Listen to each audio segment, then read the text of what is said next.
Ողջույն սիրելիներ։ Երևի լսել եք հաճախ, երբ որ ասում են, «Օ, ռուսը եթե չլինի, թուրքը մեզ կկոտորի, թուրքը մեզ կկոտորի, ռուսը եթե չլինի»։ Արեք մի հատ հասկանանք, ինչ է նշանակում թուրքը մեզ կկոտորի, եթե ռուսը չլինի։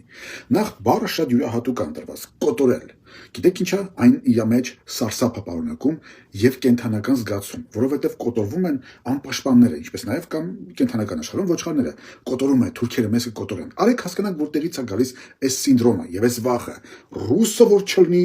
թուրքը մեզ կկոտորի։ Եվ այսպես ինչ է սա նշանակում։ Այս սինդրոմը մենք ժառանգել ենք, այսպես կոչված ցեղասպանություն ունենալու պահով, այսինքն մենք ունեցել ենք ցեղասպանություն, որի շնորհիվ մենք ստանում ենք անդադ այս վախը, ներարկվում է մեր մեջ այս վախը։ Բայց արեք մի հատ մտածենք, ինչ ցեղասպանության մասին է խոսքը, ինչի մասին է խոսքը։ Այն որ ասում են քննենք ու բոլորը պատ են շարում, հանկարծ չմտածեք դրա մասին, արեք մի պահ մտածենք։ Եվ այսպես 15 թվականի մեր սարսափելի իրողությունները, որոնք կատարվել են մեր ճակատագրի մեջ, մեր պապերի եւ տատերի հետ, հիմնականում թուրք զինվորները, պրոֆեսիոնալ բանակը, որը զինված, գիտե ինչ է նշանակում կռվել, իր ամբողջ գիտակցական կյանքը անցկացրել է պատերազմի մեջ, եւ այդ պրոֆեսիոնալ բանակը 1.5 միլիոն հայ է սպանել։ Ինչպիսի հայ։ Սրանումն է մեր ամենակարևորը, եւ սա ուզում եմ նաեւ զուգահեռ տանեմ Արցախի ազատագրման հետ։ Ինչպիսի հայ։ Եվ այսպես, ինչպես որ նշեցի, զինված պրոֆեսիոնալ բանակը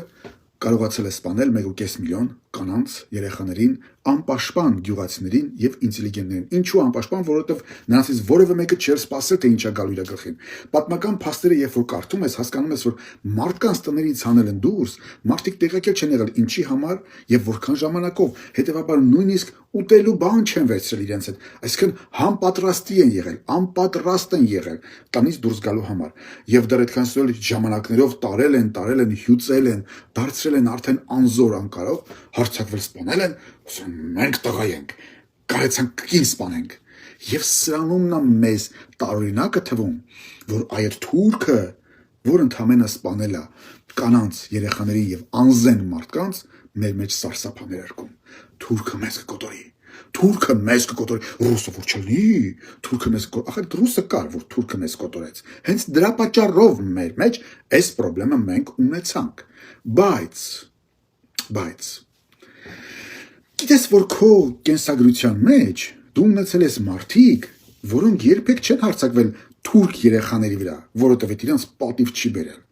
Չեն հարձակվել ու սպանել թուրք կանանց, որովհետև իրենց տղամարդկության վրա ազդեցություն կունենար, կասեն, «Էդ ի՞նչ տղամարդ ես, կին ես սպանում»։ Դու այդ սերունդը ունես ու սարսափում ես այն բանակից,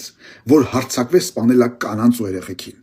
Հիմա մտածի, դու իրոք պիտի սարսափես այդ բանակից, դու ես այդ մարդը, որ պիտի սարսափես այդ թուրք կոտորողից ու չես կարող ասել, հա, թուրքը կոտորեց ում կանանց ու երեխեքին, այդ էր իրանց դուխը, այդքան էին կարող, բախի չկարողացան Անդրանիկի, Սերոփի, Չաուշի դեմ կռվեն, բա հələ իրանց գնացեք հարցրեք, հազարավոր, տասնյակ հազարավոր դիակներ են փռել, զինվորներ, կանանց չէ, երեխաներին չէ, որովհետև դա մեր տեսակն է։ Ավելին ասեմ, բա եթե հանկարծ այնպես ստացվեր, որ մեր սպանել Ռամիլ Սաֆարովին քնած ժամանակ, մենք արդյոք նրան հերոս կկոչենք, կասենք, օ մոլոդեց, ադրբեջանցի սպանեցիր, կասենք, չէր կարող արտնասներ հետո սպանել, այդ ինչ տղամարդկություն է քո մեջ, որ քնած ադրբեջանցի է սպանել, սա քո տեսակն է, ու գիտես խեսքի են անդադ այդ կոտորել բառը ներարկում, որ քո մեջ սպանեն այդ հայի, այդ ոգին, այդ տեսակը, լսի դու մենակով, դե հələ մի հատ ասեք, կարդացեք ամբողջ ադրբեջանցիների պատմությունը, մի հատ զինվոր գտեք, որ Իրան պայթացրել է մի քանի հայ սպանելու համար, never, չեք գտնի, թուրք գտեք, դարերի մեջ գտեք, որ ինքն իրան պայթացրել է, չեք գտնի, որովհետև իրանց մեջ այդ ոգին չկա, իրանք մենակ կարող են հարձակվել անպաշտպան մարդկանց վրա, կարող են կայանալ մենակ անզեն մարդկանց երեխաների վրա կայանան, մենք տղամարդ ենք, կարող ենք կին սպանենք, այս է մեր տեսակը, ու քեզ դրանով վախացնում են, այսինքն թուրքը եթե հարձակվեց 2000 ալկաշնա պահելու այդ բանակը, կամ ռուսը չի կարողանում մի հատ Ուկրաինայի դեմ կանգնի, քեզ թվում է ինքը պիտի գա իրան դոշտեցի, ասի թուրքի դեմ պիտի կռվեմ, դու այդ միամիտն ես, այ սիրելի իմ հայ ունկնդիր, ավելին ասեմ քեզ, Միթե քո էպոսի մեջ չկա, հեյ, ով քնած է արթուն կենա, ով արթուն է թո զենք կապի, հետո չասեք, թե Դավիթն եկավ, գող գնաց։ Էս Դավիթ քո մասին է, գիտես, իմ սիրելի Դավիթ, էս է նրա մասին է, որ դու քո տեսակով անզորի, անպաշտպանի վրա երբեք չես հարձակվի, անզենի վրա էլ չես հարձակվի, որովհետև քեզ պատիվ չի բերում, դու պիտի քնածին արթնացնես, սպասես զենք կապի, հետո նոր հարձակվես։ Ավելին ասեմ, մենք բոլորս խոսում ենք Սողոմոն Թայլիրյանի մասին, երկ ունենք, բայց ոչ մեկ ուշադրություն չի դարձնում մի կարևոր նրբության վրա։ Սողոմոնը Թայլաթի հետևից եկավ։ Իսկ ինչ է կարծում, եթե Սողոմոնը թուրքի հոգեբանությունը ունենար, միթե չէր կարող հետևից կրակել ու փախներ, ով կիմանար, ով սպանեց, ինչպես սպանեց։ Բայց պատմությունը մեզ ասում է Սողոմոնը ձեն տվեց Թայլաթ, պատտվեց, որ Թայլաթը վերջի իր կյանքի վարկյանը աշկերի մեջ նայի, թե ով է նրան սպանում, եւ սառնասիրտ աշկերով աշկերի մեջ նայելով ճակատից խփեց եւ Գերմանիայում, որը դաշնակիցներ թուրքերի, եւ չփախավ, չթաքնվեց, որտեվ կամերա չկար, հեռախոս չկար, կարող էր հանգիստ անհետանալ։ Մարդը գնաց հանձնվեց, ասաց ես եմ արել, լավ եմ արել, թող իմանան, ես ոչ թե թաքուն եմ սպանել, այլ նայել եմ իր աշկերի մեջ, թողել եմ, որ ինքն էլ նայի իմ աշկերի մեջ ու չմտածի, որ իրան քնած են սպանում, չմտածի, որ իրան թիկունքից են սպանում, հենց իր աշկերի մեջ նայելով իր ճակատից եմ խփել։ Եվ սա է քո տեսակը։ Թուրքը քեզ պիտի կոտորի, այդ սարսափով են ներարկում քեզ, այդ սարսափն են տարածում քեզ։ Դու չէի Սարդարապատի կռվի ժամանակ մի քանի ժամում հավաքեցիր ջոկատու այդ նույն թուրքի դեմ դուրս եկար կանգնեցիր։ Հերիքա մեզ այդ սարսափով կերակրեն։ Հերիքա։ Ես կոչ եմ անում իմ ժողովրդին, որպեսզի դու քո մեջ արթնացնես այդ ոգին։ Մի վախեցիր։ Հիշում եք, որ սկզբից ասացի կկապեմ Արցախյան հերոսամարտի հետ։ Մի շատ կարևոր մի բան կա, որ մեր մեջ սա օգնեց եւ նաեւ վնասեց։ Ես հաճախ եմ մտածում, ինչու այնպես ստացվեց, որ 93-ին, որ մենք պետքա պարտված լինեինք, դատապարտված ենք պարտության, բայց հաղթեցինք, իսկ 20-ին, որ մենք անկարող էինք պարտվել, պարտվեցինք։ Գիտեք ինչն էր տարբերությունը, որովհետև 90-ականներին մի սերունդ էր մեծացել, որը թաքուն, բայց այնուամենայնիվ սովետական միության ճնշման այդ ռեպրեսիաների ներքո թաքուն կարդում էր անլարալի զանգակատուն, Շիրազի Դանթիականը եւ Խաչիկ Դաստենց, չգիտեմ, Սերո Խանզատյան, Մխիթար Սպարապետ եւ այլն եւ կարդում են եւ երիտասարդությունն էր մեծանում, որ մի բան էր զգում։ Նա չէր սարսափում Թուրքիից, չէր մտածում, որ իրան ռուսն է պաշտպանում, ոչ մի բան տես բան չէր մտածում, նա մտածում մի բան։ Իր պապերի հետ մի բան է տեղի ունեցել, որի պատասխանը չեն ստացել, որի պատասխանը չեն տվել հələ, եւ նրա մեջ ոչ թե վախի, կոտորածի, ցեղասպանության, այլ վրեժի ծարավ էր արտնացել, վրեժի, եւ այդ ծարավը պայթեց Արցախի կռվի ժամանակ, պայթեց եւ կապ չուներ, ինչ ազգ էր, թուրք էր մեկը, եւ մենք գնացինք ոչ թե արձատագրելու Արցախը, մենք գնացինք մեր վրեժը լուծելու, սրանումն էր տարբերությունը, որովհետեւ մենք ավելի շատ վրեժ լուծեցինք, երբ որ լուծեցինք, հանգստացանք, թուրքերին տեղը դրեցինք, ու կարծես մենք այդքան էլ չմտածեցինք Արցախի մասին, որովհետեւ մեզ համար ավելի շատ վրեժ լուծելու խնդիր էր դրված, պատասխանը մեր պապերի,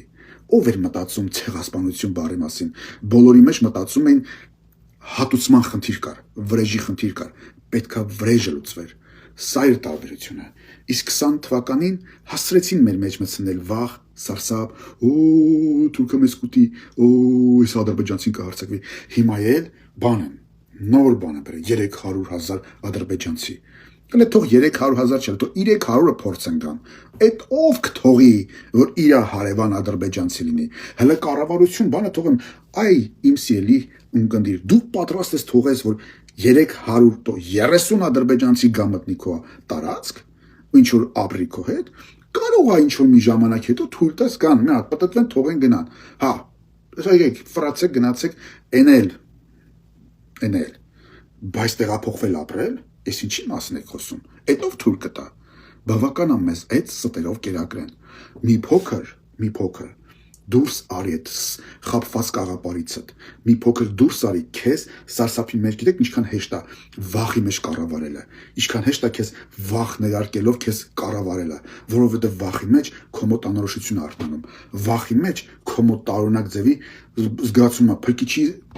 կարիք ես զգում, ով մեզ կփրկի, ով մեզ կփրկի, դարերով ոչ մեկ քեզ չի փրկել, ոչ մեկ,